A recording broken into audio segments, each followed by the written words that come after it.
London. I'm now in Brixton, where there was some serious disturbances just a few hours ago. Brixton Road, which is just over to my right, is now sealed off. About half a mile or so of that sealed off. There was some wide-scale looting on that street. I think we can bring you some pictures now of the aftermath of that, of people brazenly, that's a word that's being used a lot at the moment, walking down the street with flat-screen TVs that they looted from a curry store just up there. In fact, they were looting from each other, we understand, actually stealing items off. There was various fights broke out. The police intervened. They then fought back the police with a fire extinguisher. They later broke into an off-licence nearby, stealing wine and other liquor out of there as well.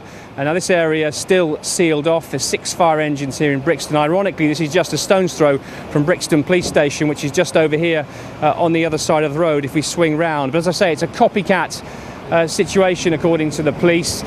Some of the other incidents that have been happening across the capital, they've had 3 officers hospitalised after they were hit by a fast-moving vehicle, it's described, in Waltham Forest at about 12:45.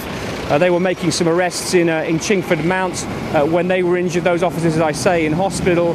There was also an incident at King's College Hospital where the police say rival gangs turned up to try and find members of their own gangs who'd been involved in some minor stabbings. A fight broke out inside the hospital. That had to be put out by the police. They've also brought in extra security. In Oxford Circus, there was about 50 youths gathered there with some minor disturbances there, according to the police.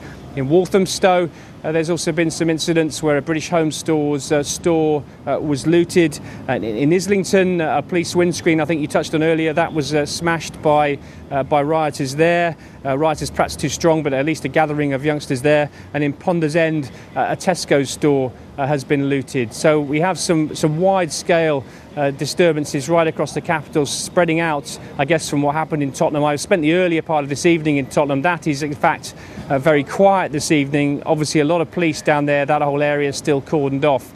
But it is spreading. Brixton seems to have been, perhaps after Enfield, which happened perhaps early on in the evening, this has been the next place that it came to. As I say, still sealed off this whole area as I speak. And let's just bring you some of the latest pictures that we've just got to the Sky News Centre of staying in Brixton. This is the Foot Locker shop on Brixton High Street that was set on fire earlier throughout the evening, and fire crews were scrambled to here as well.